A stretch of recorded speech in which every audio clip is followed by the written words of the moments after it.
The dinosaur on the 13th floor. "Welcome to the Sharemore Hotel," said the bellhop. "You must be Mr. Snore. Let me show you to your room." "The sooner the better," said Mr. Snore. "I am very sleepy."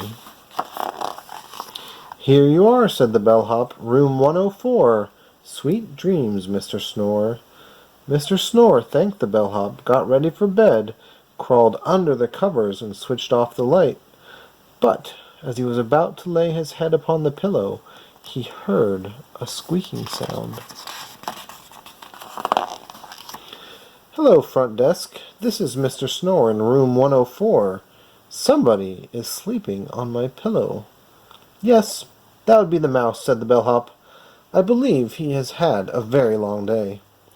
"So have I," grumbled Mr. Snore, "and I do not wish to share a room with a mouse."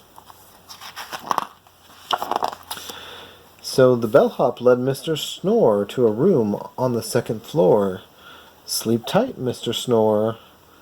Mr. Snore crawled into bed and switched off the light, but just as he was falling asleep he felt a rush of cold air.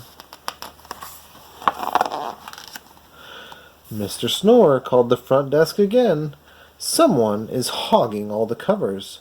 "That would be the pig," said the bellhop. "Shall I bring you another blanket?" "No," Mr. Snore fumed. "I want another room." So the bellhop took Mr. Snore to the third floor, where there were no pigs or mice to be found. Mr. Snore kicked off his slippers, crawled into bed, and was just about to close his eyes when drip, drip, drip.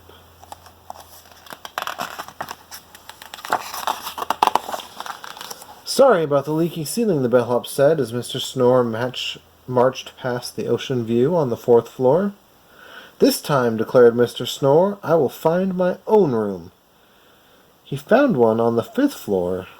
"I don't think you will like this room," whispered the bellhop, "unless, of course, you are fond of—" "Spiders!" cried Mr. Snore. "Quick!" said the bellhop. "To the elevator!" "How do you feel about bees?" asked the bellhop. "The same way I feel about spiders," said Mr. Snore. "Please skip the sixth floor." The seventh floor was just too hot. The eighth floor was too cold. The ninth floor was just... "Giraffes!" cried Mr. Snore. The bellhop smiled. "Would you care to guess what's on the 10th floor?"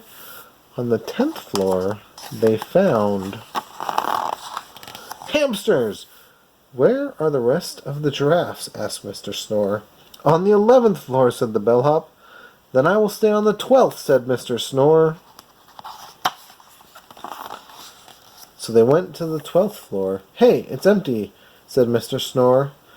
"No one ever stays here," explained the bellhop.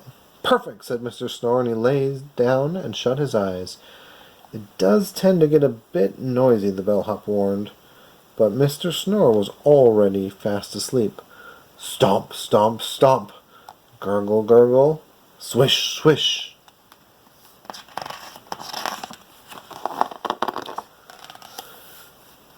Mr. Snore rang the front desk. "I cannot sleep with all this noise. I'm going to find a room on the 13th floor." "Oh, dear no," said the bellhop. "On the 13th floor there is a—" Click! Mr. Snore did not wait to hear the bellhop's warning. He went up to the 13th floor.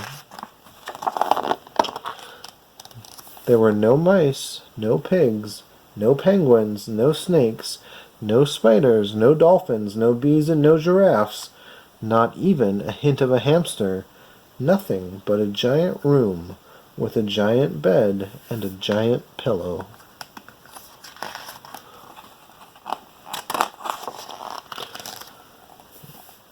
"I do hope Mr. Snore will be all right," said the bellhop.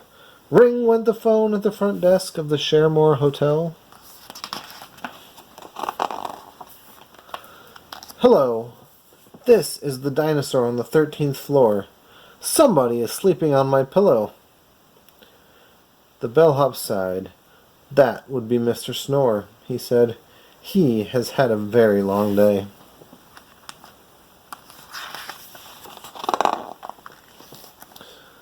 Zzz.